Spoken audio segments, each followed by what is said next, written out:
Hello दोस्तों, welcome to my channel PR knowledge centre. तो forum का टेस्ट मैं करा रही थी। तो हम लोग बीएस विजन का लगभग 25 क्वेश्चन टेस्ट कर चुके हैं और वो तो चलता ही रहेगा। उसके साथ साथ ये है फोरम आईएएस का। तो चलिए इसको हम टेस्ट करते हैं। तो मैंने 16 नंबर का कराया था, 17 है। चलिए करते हैं अपना टेस्ट। तो चलिए ठीक है। तो टेस्ट करने से पहले ये 50 क्वेश्चन है, तो आप कर सकते हो 50। अपना एक A4 साइज पेपर लीजिए, 1 से लेकर 50 तक नंबरिंग करिए, या फिर आपके पास आंसर की हो जिसमें OMR शीट, उससे आप भर सकते हैं। सॉरी, आंसर जो बोला। चलिए स्टार्ट करते हैं हम अपना टेस्ट। तो पहला क्वेश्चन है, कौन सा पेपर? ठीक है, ओके। तो ये है पहला क्वेश्चन है इसमें। भारत संयुक्त राज्य अमेरिका से सेब का आयात नहीं करता है। भारत में कानून सक्षम प्राधिकारी की मंजूरी के बिना आनुवांशिक रूप से संशोधित खाद्य के आयात पर प्रतिबंध लगाता है। कथन एक, कथन दो दोनों सही है। कथन दो कथन एक की व्याख्या करता है। कथन एक, कथन दो दोनों सही है, लेकिन कथन दो कथन एक की व्याख्या नहीं करता है। कथन एक सही है, कथन दो गलत है। कथन एक गलत है, कथन दो सही है।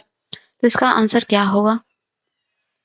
तो देखिए, भारत संयुक्त राज्य अमेरिका के से सेब का आयात नहीं करता है। क्या ये बात सही है? जी नहीं, गलत है। क्योंकि क्यों? क्योंकि जो है संयुक्त राज्य अमेरिका से सेब का आयात करने का फैसला किया अभी हाल ही में भारत ने, और 8 अमेरिकी उत्पादों के आयात पर अतिरिक्त शुल्क जो है हटाया है सेब से। और अमेरिका से सेब का आयात वित्त वर्ष 2022-23 में कितना था पता है? 5.27 मिलियन अमेरिकी डॉलर था। तो पहला कथन गलत हो गया, तो सीधा आंसर आपको मिलेगा पहला गलत है, दूसरा सही। चलिए दूसरा को पढ़ लीजिए। भारत में कानून सक्षम प्राधिकारी की मंजूरी के बिना आनुवांशिक रूप से संशोधित खाद्य के आयात पर प्रतिबंध लगाता है। बिल्कुल सही बात है। तो जैसे कि भारत में आनुवांशिक रूप से संशोधित खाद्य पदार्थ केवल सक्षम प्राधिकारी की मंजूरी से ही आयात किए जा सकते हैं। और खाद्य उत्पादों के आयात को किसके तहत विनियमित किया जाता है? तो खाद्य सुरक्षा मानक अधिनियम फसाई, जानते हैं ना, 2006 के दौरान। नेक्स्ट है दूसरा क्वेश्चन। निम्नलिखित में से कौन सा कथन भुगतान संतुलन में सीमा के ऊपर मदों का सबसे उपयुक्त वर्णन करता है? तो पहला, अंतरराष्ट्रीय आर्थिक लेन-देन जो भुगतान संतुलन की स्थिति से स्वतंत्र रूप से किए जाते हैं। दूसरा है 1 बिलियन अमेरिकी डॉलर से अधिक मूल्य के वित्तीय लेन-देन। तीसरा है भुगतान संतुलन में किसी घाटे को पूरा करने या संतुलित करने के लिए किए गए लेन-देन। या चौथा है ऐसे लेन-देन जिसमें किसी व्यक्ति को बदले में कोई वस्तु या सेवा प्राप्त किए बिना धन उपलब्ध कराया जाता है। तो इसका आंसर क्या होगा?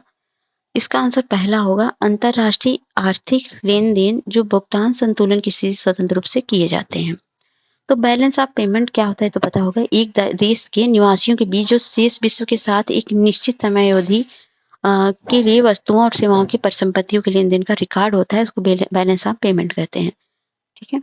नेक्स्ट है तीसरा, विदेशी मुद्रा परिसंपत्ति भारत के विदेशी मुद्रा भंडार का एक महत्वपूर्ण हिस्सा है। इस संदर्भ में निम्नलिखित कथनों पर विचार कीजिए। तो इसमें क्या है? तो आरबीआई की एसडीआर होल्डिंग जो एसडीआर के अंतर्गत शामिल है, या आईआईएफसी यूके द्वारा जारी बांड में आरबीआई द्वारा निवेश, या 10 वर्ष तक की परिपक्वता वाली विदेशी सरकारी प्रतिभूतियों में आरबीआई का निवेश, या फिर बैंक फॉर इंटरनेशनल सेटलमेंट में आरबीआई की जमा राशि। उपरोक्त में से कौन सी विदेशी मुद्रा अस्तियों का हिस्सा है? 1 2 3, 2 3 4, या 1 3 4, या 1 2 3 4। तीसरा, बताइए क्या होगा इसका आंसर? तो इसका आंसर होगा, तो ये नहीं होगा, पहला गलत होगा। देखिए, पहला गलत क्योंकि भारतीय रिजर्व बैंक जो होती है वो बैंक एसडीआर होल्डिंग जो जीएसटी के अंतर्गत शामिल है, एक व्यापक श्रेणी है। उसे विदेशी मुद्रा रिजर्व का हिस्सा है, ना कि विदेशी मुद्रा परिसंपत्तियों का हिस्सा है। ठीक है, तो ये गलत हो जाएगा।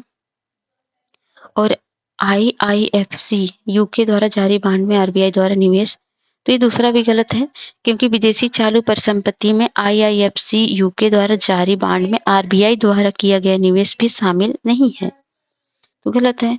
10 वर्षों तक की परिपक्वता वाली जो है परिपक्वता वाली विदेशी सरकारी प्रतिभूतियों पर आरबीआई द्वारा निवेश, तो ये सही है।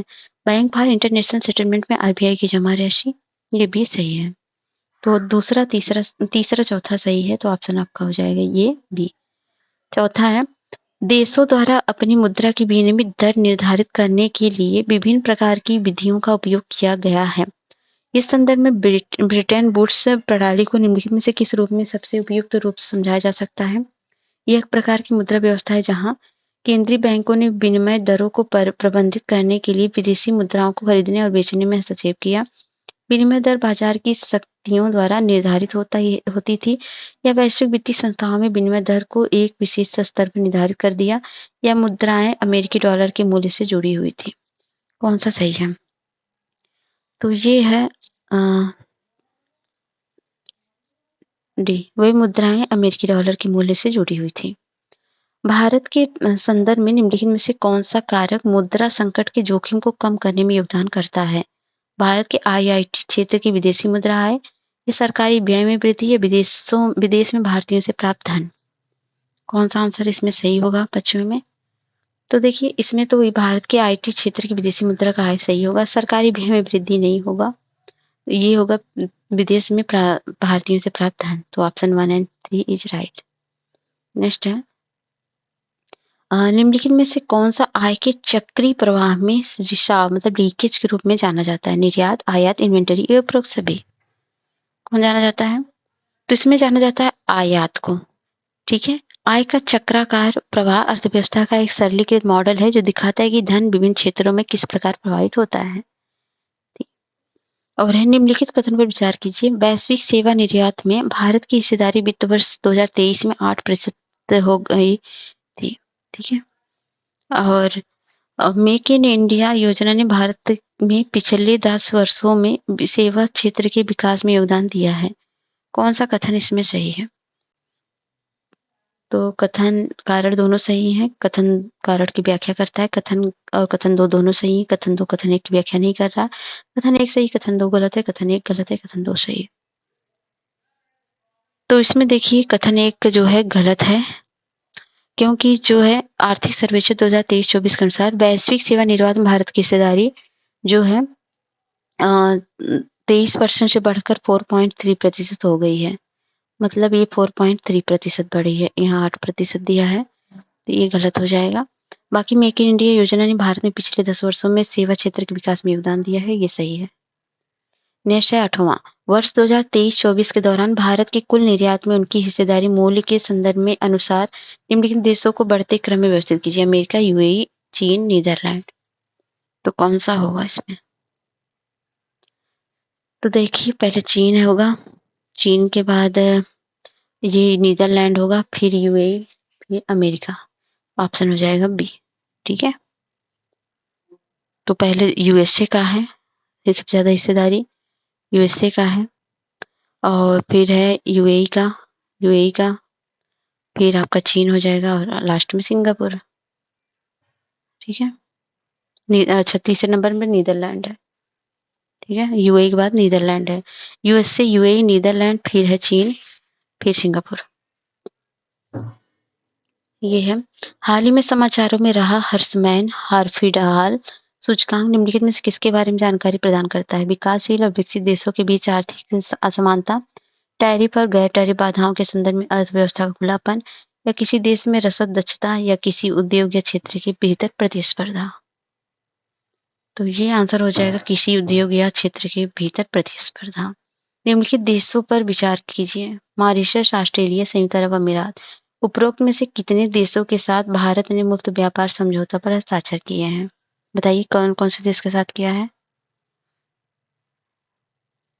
तो इन सभी तीनों देशों के साथ भारत का एफटीए पर जो है मुक्त व्यापार समझौता पर हस्ताक्षर हुआ है। ठीक है, तो ऑप्शन हो जाएगा सी। निम्नलिखित कथन पर विचार कीजिए: मूल्य के संबंध में स्विट्जरलैंड सोने के अग्रणी निर्यातकों में से एक है। और कथन 2 है जो कथन 2 क्या है? स्विट्जरलैंड के पास दुनिया का दूसरा सबसे बड़ा स्वर्ण भंडार है। कौन सा कथन सही है इसमें? देखिए, मूल्य के संदर्भ में स्विट्जरलैंड सोने के अग्रणी निर्यातकों में से एक है, तो सही बात है। और स्विट्जरलैंड के बाद दुनिया का सबसे बड़ा स्वर्ण भंडार है क्या? दुनिया का सबसे बड़ा भंडार है, तो ये पहला नहीं, दुनिया के पास दूसरा बोल रहे हैं ना, दूसरा सबसे बड़ा। तो क्या दूसरा है?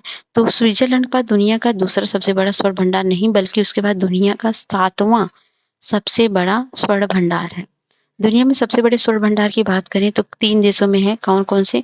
एक आपका यूएसए हो गया, और उसके बाद हो गया आपका जो है जर्मनी और इटली। जर्मनी और इटली। तो ये हो जाएगा गलत, तो ऑप्शन केवल ए सही है, दूसरा गलत है, सी। नेक्स्ट है ये 12वां क्वेश्चन। भारतीय अर्थव्यवस्था के संदर्भ में निम्नलिखित कथन पर विचार कीजिए। वित्तीय वर्ष 2023-24 में भारत विश्व स्तर पर प्रेषक का सबसे बड़ा प्राप्तकर्ता था। सेकंड है, वैश्विक तेल की कीमतों में वृद्धि आमतौर पर देश द्वारा प्राप्त धन प्रेषक पर सकारात्मक प्रभाव डालती है। और तीसरा है, विश्व में भारतीय प्रवासियों की संख्या सबसे अधिक है। इसमें से कौन सा कथन सही है? तो कथन 2, कथन 3 दोनों सही हैं। कथन दोनों जो है पहले कथन की व्याख्या करते हैं, तो बिल्कुल ये ही सही है आपका आंसर, ठीक है। नेक्स्ट है, रिपोर्ट सूचकांक किसके द्वारा जारी किया जाता है? विश्व निवेश रिपोर्ट जो है किसके द्वारा जारी किया जाता है? तो कौन सा मैच है ये पूछ रहा है। विश्व निवेश रिपोर्ट किसके द्वारा जारी किया जाता है? क्या विश्व बैंक के द्वारा, लॉजिस्टिक प्रदर्शन सूचकांक विश्व आर्थिक मंच द्वारा, विश्व प्रवासन रिपोर्ट संयुक्त राष्ट्र शरणार्थी उच्चायुक्त द्वारा? ये कोई भी मैच नहीं है ये, क्योंकि विश्व निवेश रिपोर्ट जो है संयुक्त राष्ट्र व्यापार और विकास सम्मेलन ऑन्कटैड द्वारा जारी किया जाता है। ऑन्कटाड बोलते हैं ना इसको, ऑन्कटाड द्वारा जारी किया जाता है, ना कि विश्व बैंक द्वारा। और दूसरा है लॉजिस्टिक प्रदर्शन वाला, तो किसके द्वारा जारी किया जाता है?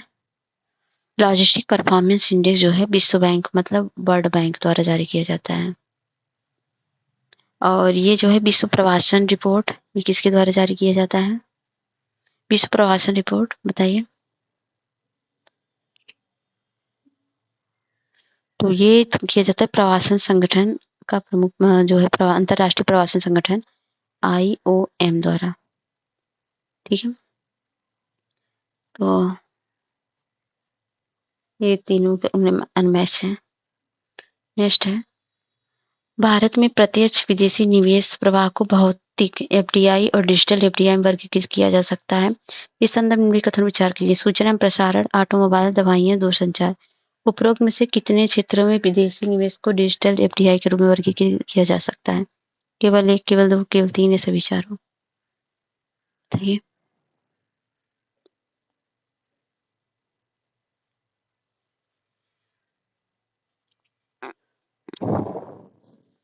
तो इसमें देखिए इसमें हो जाएगा आपका ये ऑटोमोबाइल, ऑटोमोबाइल हो जाएगा, और ऑटोमोबाइल और फार्मास्यूटिकल्स वाला मतलब दवाइयाँ हो जाएंगी, ये हो जाएगा। और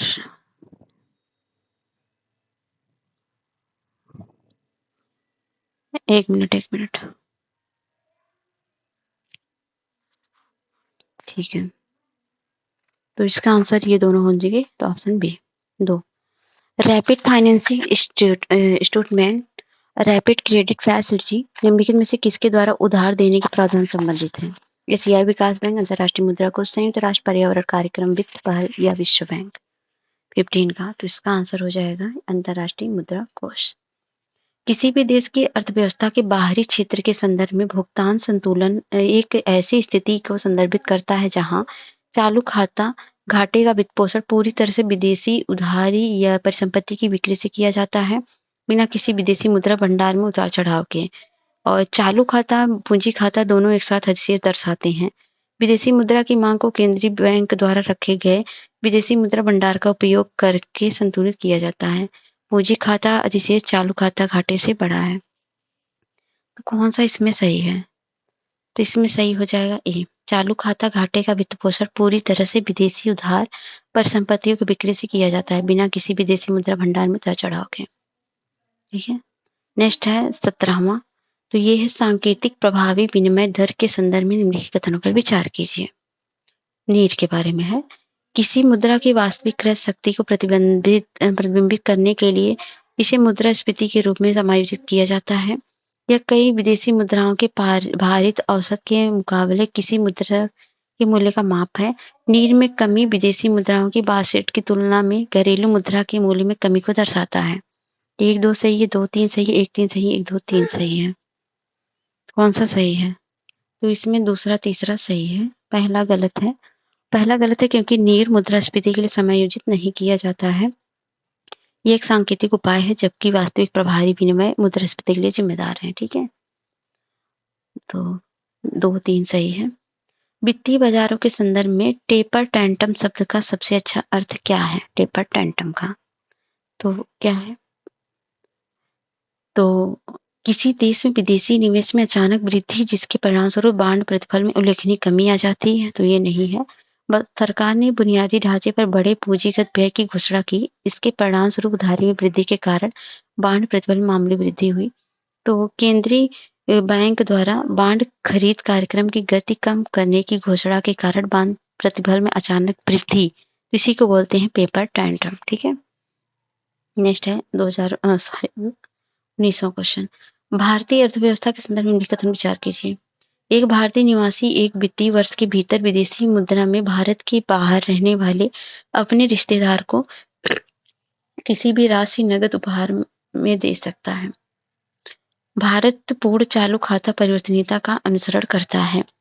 कौन सा कथन सही है? कथन 1, कथन 2 दोनों सही है। कथन 2 कथन 1 की व्याख्या करता है। कथन 1 कथन 2 दोनों सही, कथन 1 कथन 2 की व्याख्या नहीं करता है। कथन 1 सही है, कथन 2 गलत है, कथन 1 गलत है, कथन 2 सही है। इसका आंसर क्या होगा 19वें का? तो इसका आंसर होगा, ये गलत है। एक भारतीय निवासी जो कह रहा है, देखिए भारत में विदेशी मुद्रा लेन-देन के प्रशासन के लिए कानूनी ढांचा विदेशी मुद्रा प्रबंधन अधिनियम 1999 के द्वारा प्रदान किया जाता है, मतलब फेमा द्वारा। और वहाँ की निश्चित उधारीकृत धन प्रेषक योजना के तहत प्रतिबंध है। और एलआरएस के अनुसार एक निवासी भारतीय व्यक्ति स्वीकार्य चालू या पूंजी खाता लेन-देन के लिए प्रति वित्तीय वर्ष मतलब में जो है $2,50,000 तक धन प्रेषित कर सकता है, जिसमें तरल नकदी और दान के रूप में उपहार भी शामिल है। ठीक है, तो ये गलत है। और भारत में चालू खाता परिवर्तनीयता का अनुसरण करता है, तो सही है। ठीक है, नेक्स्ट है 20वां।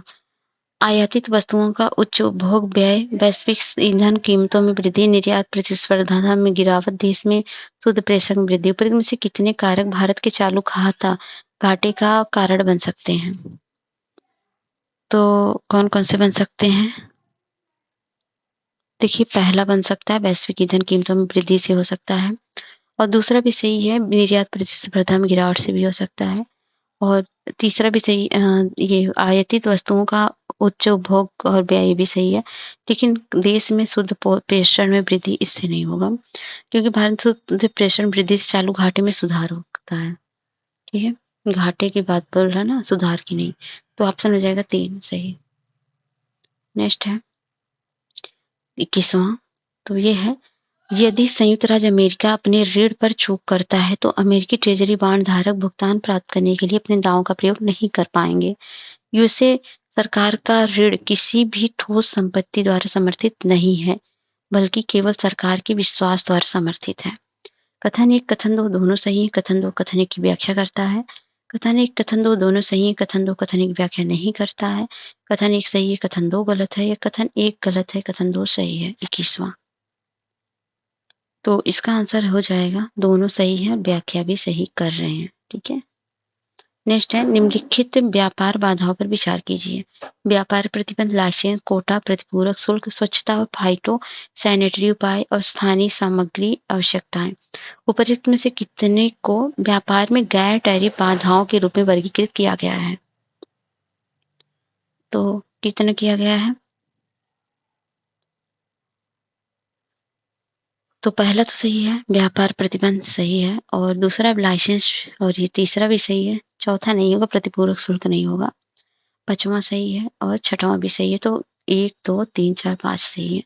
4 सही है ना, 5 सही है। तो ये पांचों सही है, ऑप्शन हो जाएगा डी। नेक्स्ट है, निम्नलिखित में 21वां क्वेश्चन था, 22वां हो गया, ठीक है। 23वां है, निम्नलिखित में से भारत में विशेष आर्थिक क्षेत्रों की विशेषताएं क्या हैं? भारत में व्यापार संचालन के प्रयोजनार्थ इन्हें विदेशी क्षेत्र माना जाता है। स्थापना के पहले 5 वर्षों के लिए निर्यात आय पर 100% आयकर छूट प्राप्त होती है। एसईजेड के सभी क्षेत्रों में स्वचालित मार्ग से 100% प्रत्यक्ष विदेशी निवेश की अनुमति है। किसी विशेष आर्थिक क्षेत्र में स्थित निकाय को किसी भी इकाई में माल आयात करने की आयात में लाइसेंस की आवश्यकता होती है। कौन सा कथन सही है? 1, 2, 2, 4, 1, 3, 4, 1, 2, 3, 4, 23। तो ये होगा पहला सही है, दूसरा सही है, ये दोनों गलत हैं। क्यों गलत है? तो देखिए इसमें क्या दिया है, सभी क्षेत्रों देखिए इसमें अधिकांश विनिर्माण क्षेत्रों में 100% जो है एफडीआई की अनुमति है, सभी क्षेत्रों में उनकी अनुमति नहीं होती है, ठीक है?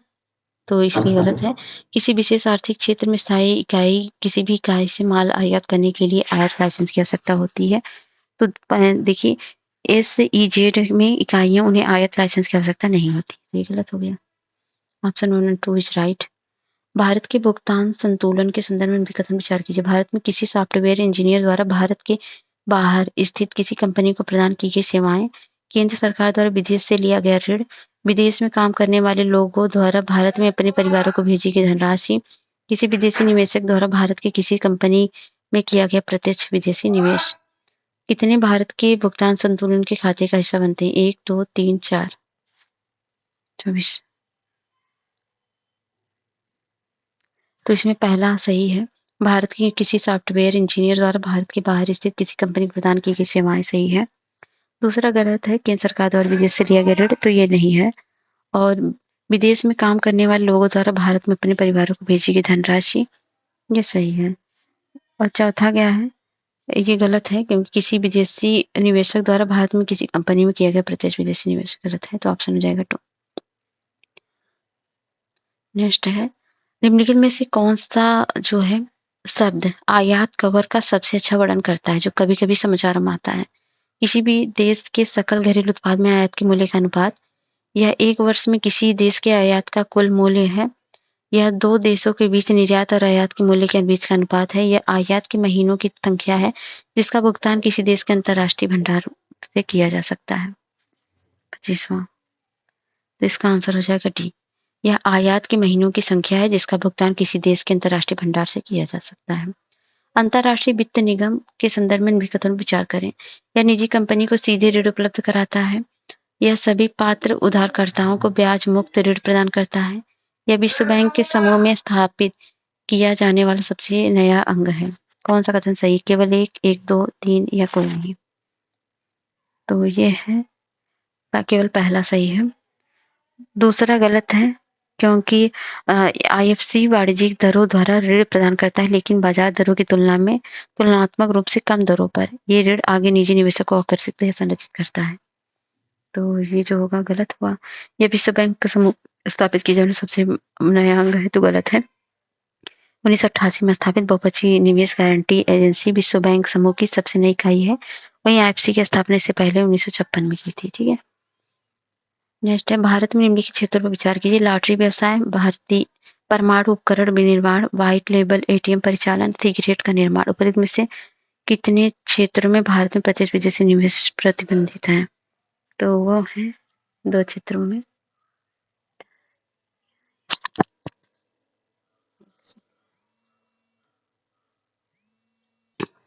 ठीक है, तो इसमें हो जाएगा आपका लॉटरी और सिगरेट का, ठीक है, तो ऑप्शन हो जाएगा बी।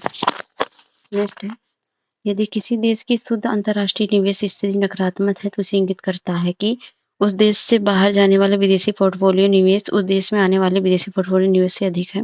देश में चालू खाता है, घाटा है। विदेश में देश के निवासियों की तुलना में अनिवासियों के पास देश में अधिक वित्तीय संपत्ति है। देश अन्य देशों से उधार लेने की अपेक्षा विदेशी देशों को अधिक उधार देता है। तो ये हो जाएगा, विदेशों में देश के निवासियों की तुलना में अनिवासियों के पास देश में अधिक वित्तीय संपत्ति है। निम्नलिखित के कारकों पर विचार करें। सकल घरेलू उत्पाद जीडीपी, खुलापन, अंतर्राष्ट्रीय भंडार है। अंतर्राष्ट्रीय मुद्रा कोष में सदस्य देश के कोटा की गणना के लिए उपरोक्त दिए गए कारकों में से कितने पर विचार किया जाता है? केवल एक, केवल दो, तीनों या कोई नहीं? तभी ये किया जाता है तीनों पर। ऑप्शन हो जाएगा सी। ठीक है भाई।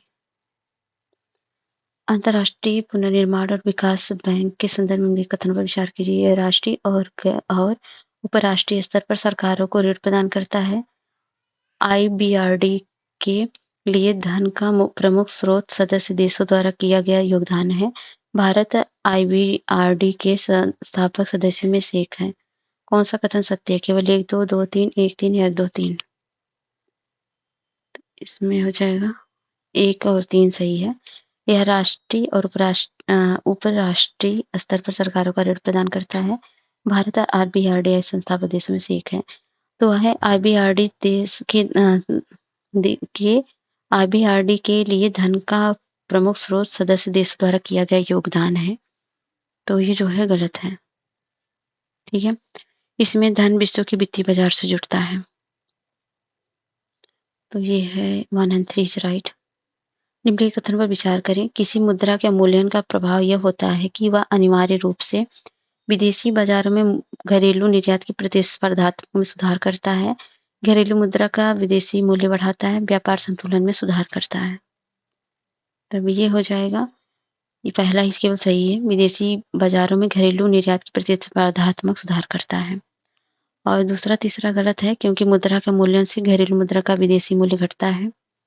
व्यापार संतुलन में सुधार करता है तो नहीं, बल्कि ये अवमूल्यन के घरेलू मूल्य में निर्धारण होने वाले विदेशी मूल्य वाले ऋण भार में भी बढ़ा जाता है। और इस प्रकार मूल्यन से लंबे समय व्यापार असंतुलन में सुधार नहीं हो पाता है।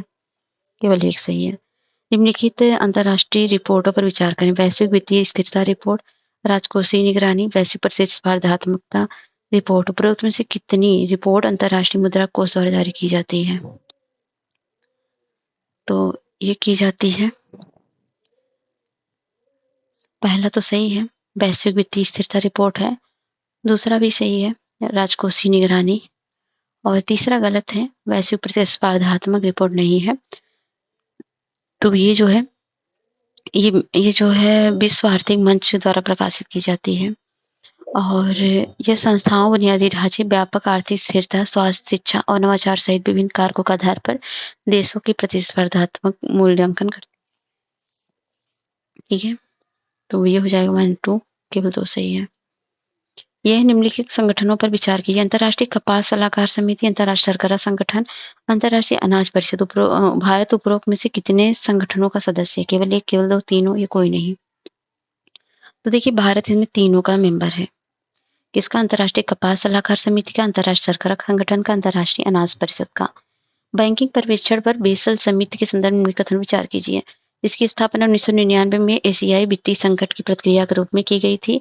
यह अंतर्राष्ट्रीय निपटान केंद्र, बैंक फॉर इंटरनेशनल सेटलमेंट का सर्वोच्च निर्णय लेने वाला निकाय है। कौन सा कथन सही है इसमें?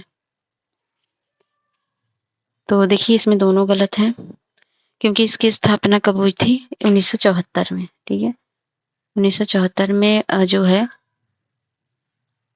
में 10 देशों के केंद्रीय बैंक गवर्नरों द्वारा की गई थी इसकी स्थापना। तो गलत हो गया। ये अंतर्राष्ट्रीय निपटान बैंक इंटरनेशनल सेटलमेंट का सर्वोच्च निर्णय लेने वाला निकाय है। तो ये देखिए, बैंकिंग पर्यवेक्षण बल जो है बेसल समिति बैंक फॉर इंटरनेशनल सेटलमेंट का निर्णय लेने वाला निकाय नहीं है। इसके बजाय बैंकिंग पर्यवेक्षी अधिकारियों की एक समिति है जो बैंकिंग विनियमन के लिए सिफारिशों मानकों का विकास मानकों को विकसित करती है। निम्नलिखित कथन विचार कीजिए। यूरोपीय संघ की स्थिरता और विकास एक संधि है जो यूरोपीय संघ के देशों के बजटीय घाटे के स्तर को सीमित करता है। यूरोपीय संघ के देशों को अपनी बुनियादी सुविधाओं को साझा करने के लिए बनाता है। यह यूरोपीय संघ के देशों को अपनी प्रौद्योगिकी को साझा करने में सक्षम बनाता है। कौन सा कथन सही है? तो इसमें जो है केवल पहला सही है। और दूसरा, यूरोपीय संघ के देशों को उनकी बुनियादी सुविधाओं को साझा करने के लिए बनाता है। तो ये दूसरा गलत है, क्योंकि एसजीपी संधि अपने सदस्यों को बुनियादी सुविधाओं या अपनी प्रौद्योगिकी को अन्य देशों के साथ साझा करने की आवश्यकता नहीं रहती है।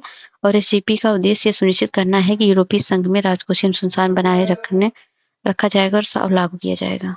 ये दोनों गलत हो जाएंगे, तो ऑप्शन केवल एक सही है। नेक्स्ट क्वेश्चन है, 36 व्यापार संबंधी निवेश उपायों पर समझौते के संदर्भ में कथन विचार करें। यह विदेशी निवेश के विनियमन के लिए विश्व व्यापार संगठन के तहत एक समझौता है। इसका प्रयोग वस्तुओं के व्यापार संबंधित निवेश उपायों पर किया जाता है, लेकिन सेवाओं पर नहीं। कौन सा कथन सही है? इसमें केवल दूसरा सही है। यह विदेशी निवेश के विनियमन के लिए विश्व व्यापार संगठन के साथ एक समझौता है, तो ये गलत है, क्योंकि व्यापार संबंधित निवेश उपायों पर समझौते का उद्देश्य विदेशी निवेश को विनियमित करना है या मुख्य प्रतिस्पर्धा सुनिश्चित करना नहीं है। इसके बजाय यह विशेष रूप से उन निवेश उपायों को संबोधित करता है जो सीधे माल के व्यापार को प्रभावित करते हैं और टैरिफ और व्यापार पर सामान्य समझौते के सिद्धांतों के साथ असंगत है। ये समझौता उन निवेश उपायों को संबोधित करता है जो व्यापार से संबंधित हैं और जो टैरिफ और व्यापार सामान्य समझौते के अनुच्छेद 3 और 11 है का उल्लंघन करते हैं, तो ये हो जाएगा गलत। और दूसरा है इसका उपयोग वस्तुओं और व्यापार संबंधी निवेश उपायों के लिए किया जाता है, लेकिन सेवा पर नहीं, तो ये सही है। विश्व व्यापार संगठन के संदर्भ में निम्नलिखित युग्मों पर विचार करना है। विश्व व्यापार संगठन संबंधित शब्द है, विवरण है। पीस क्लॉज क्या होता है? किसी कृषि समझौते के अंतर्गत खाद्य सब्सिडी सीमा का उल्लंघन करने वाला विकासशील देशों का अस्थायी छूट। अनिवार्य लाइसेंसिंग क्या है? पेटेंट धारक की सहमति को पेटेंट उत्पाद का उत्पादन करने की अनुमति देता है। सर्वाधिक पसंदीदा राष्ट्र क्लास, यह क्लास सभी देशों को विश्व व्यापार संगठन के नियमों के अंतर्गत उल्लेखनीय अपवादों के साथ अपने सभी व्यापारिक साझेदारियों के लिए सामान्य व्यापार शर्तें प्रस्तुत करने का अपेक्षा करता है। केवल 1, 2, 3 कौन सा सही है इसमें बताइए? 37। तो देखिए इसमें पहला तो सही है। पीस क्लॉज होता है कृषि समझौते के अंतर्गत इस सब्सिडी सीमा का उल्लंघन करने वाले विकासशील देशों को अस्थायी छूट है। अनिवार्य लाइसेंसिंग क्या होता है? तो पेटेंट धारक की सम्मति में पेटेंट उत्पाद का जो है पेटेंट उत्पाद, तो ये गलत है। उत्पाद का उत्पादन करने की अनुमति देता है, तो ये इसके लिए नहीं है। ये जो है लचीलेपन में से एक है, मतलब ये पेटेंट संरक्षण के क्षेत्र में लचीलेपन में से एक है जिसे बौद्धिक संपदा WTO समझौते में शामिल किया गया है। ट्रिप्स जो होता है समझौता है, यह तब होता है जब कोई सरकार किसी अन्य व्यक्ति को पेटेंट स्वामी की सहमति के बिना पेटेंट उत्पाद या प्रक्रिया का उत्पादन करने की अनुमति देता है। बिना सहमति के है। सर्वाधिक पसंदीदा राष्ट्र क्लॉज, ये सही है। ये क्लॉज सभी देशों को विश्व व्यापार संगठन के नियमों के अंतर्गत उल्लेखनीय अपवादों के साथ अपने सभी व्यापारिक साझेदारियों के लिए समान व्यापार शर्तें प्रस्तुत करने की अपेक्षा करता है। केवल 2 सही है, पहला तीसरा, तो ये हो गया। ठीक है। वित्तीय कार्रवाई कार्यबल के संदर्भ में भी कथन विचार कीजिए। कौन सा गलत है ये बताना है। यह एक अंतर सरकारी संगठन है जो धन शोधन और आतंकवाद वित्त पोषण संबंध निपटने के लिए उपयोग की जांच और विकास करता है। या फिर इसका सचिवालय आर्थिक सहयोग और विकास संगठन मुख्यालय में स्थित है। यह ब्लैक लिस्ट और ग्रे लिस्ट में शामिल देशों की सूची में 3 बार संशोधित करता है। इसकी एक अलग जांच शाखा है जो धन शोधन से संबंधित मामलों की जांच करती है, तो ये गलत है। चौथा गलत हो गया, क्योंकि FATF एक अंतर्राष्ट्रीय नीति निर्माण निकाय है। ये कानूनी प्रवर्तन मामलों, जांच या अभियोजन में कोई भूमिका नहीं निभाता है। मनी लॉन्ड्रिंग संबंधित मामलों की जांच के लिए इसके पास कोई अलग जांच शाखा नहीं है। ठीक है। 39 है न्यू डेवलपमेंट बैंक के संदर्भ में कौन सा कथन सही है। बैंक की स्थापना के समझौते पर फोर्टालेजा में 6ठे ब्रिक्स शिखर सम्मेलन के दौरान हस्ताक्षर किए गए हैं। वर्तमान में NDB के प्रत्येक संस्थापक सदस्य के पास समान मतदान शक्ति है। इसका उद्देश्य केवल अपने सदस्य देशों के लिए बुनियादी ढांचे और सतत विकास परियोजनाओं के लिए संसाधन जुटाना है। कौन सा सही है? तो पहला और दूसरा तो सही है, लेकिन तीसरा गलत है। इसका उद्देश्य केवल अपने सदस्य देशों के लिए नहीं बल्कि सभी के लिए है, तो ऑप्शन हो जाएगा गलत। ठीक है। मतलब ये सभी अन्य उभरती बाजारों, अर्थव्यवस्थाओं, विकासशील देशों के में बुनियादी ढांचे और सतत विकास परियोजनाओं के लिए संसाधन जुटाएगा। ठीक है। तो 1 and 2 is right, option A. Next है 40 विश्व बैंक समूह के तहत संगठनों में से एक निवेश विवादों के निपटान के लिए अंतर्राष्ट्रीय केंद्र के संदर्भ में कथन विचार कीजिए। भारत इस समय पर हस्ताक्षरकर्ता नहीं है। सार्क के किसी भी सदस्य देश ने इस सम्मेलन पर हस्ताक्षर नहीं किए हैं। तीसरा, अभी समय के अनुसमर्थन के लिए देश के श्रम और पेटेंट कानूनों में परिवर्तन की आवश्यकता है। कौन सा कथन सही है? 2 और 3 दोनों सही हैं। कथन 2 कथन 1 की व्याख्या करते हैं। कथन 2 कथन 3 दोनों सही हैं, लेकिन उनमें से केवल एक कथन एक ही सही व्याख्या करता है। कथन 2 कथन 3 में केवल एक ही सही है और वह कथन 1 की व्याख्या करता है। ना तो कथन 2 ना ही कथन 3 सही है। कौन सा सही है? तो इसमें हो जाएगा, देखिए कथन 2 और कथन 3 सही नहीं है, इसमें पहला ही सही है केवल। तो क्यों नहीं सही है, देखिए कथन 2 है पाकिस्तान, नेपाल, श्रीलंका, बांग्लादेश ने सम्मेलन की पुष्टि की है और वे सार्क के सदस्य देश हैं। तो इसमें क्या लिखा है, सार्क के किसी भी देश ने, तो ये गलत है। और अभी समय के अनुसमर्थन के लिए देश के श्रम और पेटेंट कानूनों में परिवर्तन की आवश्यकता है। तो ये जो है तीसरा गलत है, क्योंकि भारत में ICSID कन्वेंशन ने अपने अनुपस्थित विशिष्ट कार्डों को नहीं बताया है। ये गलत हो गया, तो केवल एक ही सही, तो ऑप्शन हो जाएगा डी। 41 है, एक भारतीय व्यवसायी एक ब्रिटिश कार कंपनी में शेयर खरीदता है। यह लेन-देन निम्नलिखित में से में परिलक्षित होगा, व्यापार संतुलन परंतु भुगतान संतुलन नहीं, भुगतान संतुलन परंतु व्यापार संतुलन में नहीं, भुगतान संतुलन और व्यापार संतुलन दोनों में, ना तो भुगतान संतुलन ना ही व्यापार संतुलन में। तो ये हो जाएगा भुगतान संतुलन परंतु व्यापार संतुलन में नहीं। ठीक है, नेक्स्ट है, भारत में 2026 T20 क्रिकेट विश्व कप देखने के लिए विदेशियों की यात्रा कितनी होगी, निर्यात, आयात, उत्पादन, उपभोग, बताइए। तो ये होगी ए, निर्यात। निर्यात को विदेशी देशों में उन उत्पादों और सेवाओं की बिक्री के रूप में परिभाषित किया जाता है जो स्वदेश में सोर्स बनाए जाते हैं। ठीक है, नेक्स्ट है, एक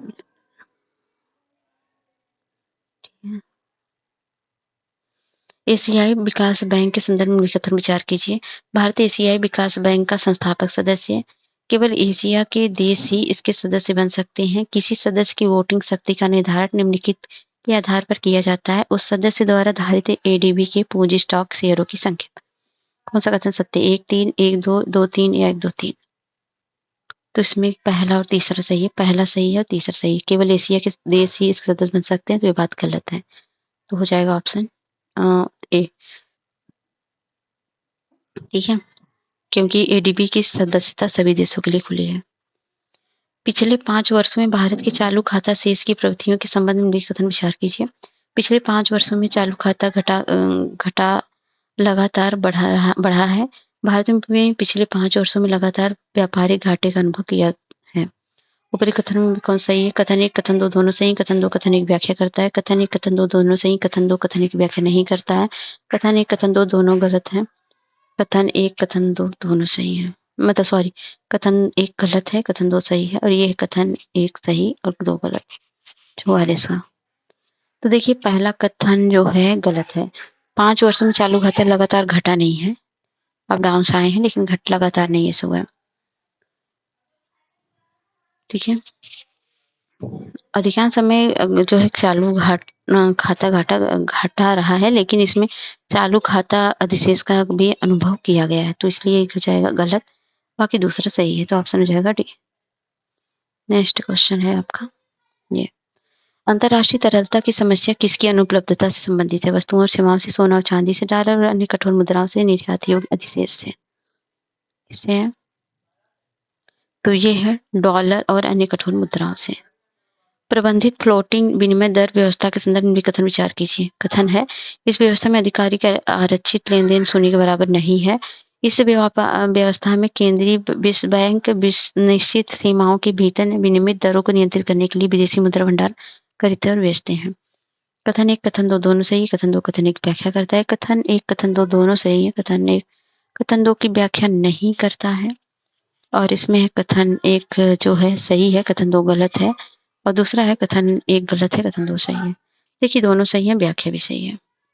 विशेष आहरण अधिकार एक ब्याज असर वाली अंतर्राष्ट्रीय आरक्षित संपत्ति है, जिसे अंतर्राष्ट्रीय मुद्रा कोष द्वारा बनाया गया है। इसका मूल्य अंतर्राष्ट्रीय मुद्राओं की एक टोकरी पर आधारित है। इस संदर्भ में निम्नलिखित मुद्राओं पर विचार कीजिए। अमेरिकी डॉलर, भारतीय रुपया, रूसी रूबल, चीनी रेनबी, पोर्ट स्टर्लिंग, जापानी येन। उपरोक्त अंतर्राष्ट्रीय मुद्रा में से कितनी मुद्राएं अंतर्राष्ट्रीय मुद्रा की टोकरी मतलब SDR का मूल्य निर्धारित करती हैं? 3, 4, 5, 6। चलिए देखते हैं कौन कौन सी है, बताइए कौन सी है, तो कई बार पढ़ा हुआ।